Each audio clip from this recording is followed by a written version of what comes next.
Vrbaťánská královna Regina Michaela byla dnes spatřena před palácem, avšak bez krále Regnuse Patriciuse. Okolnosti jejího východu k zlatému vozidlu zatím zůstávají nejasné. Dnes, přesně o 12:30 odpoledne, byla před svým palácem spatřena samotná vrbaťánská královna, Regina Michaela. Na tom by nebylo nic zvláštního, kdyby ovšem nestála u luxusního zlatého vozidla.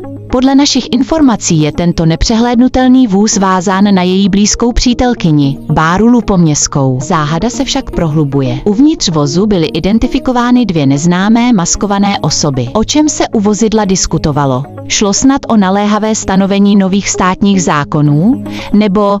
A teď prosím omluvte vulgaritu, ale citujeme naše zdroje z kuloárů. Královna osobně řešila aktuální krizi nemitých prdelí v oblasti Čápových? Veřejnost si však klade jedinou zásadní otázku. Ať už se řešilo cokoliv, jak je možné, že u toho všeho chyběl Regnus Patricius? Jeho absence na takto klíčovém setkání vyvolává bouřlivé spekulace o rozkolu v královské rodině. Z dostupných videozáznamů bohužel nelze situaci jednoznačně posoudit. Máme tam rozporuplné signály. Situaci na místě samozřejmě dál sledujeme. Jakmile se objeví nové informace o zlatém voze nebo hygienické situaci v Čápových, budeme vás okamžitě informovat.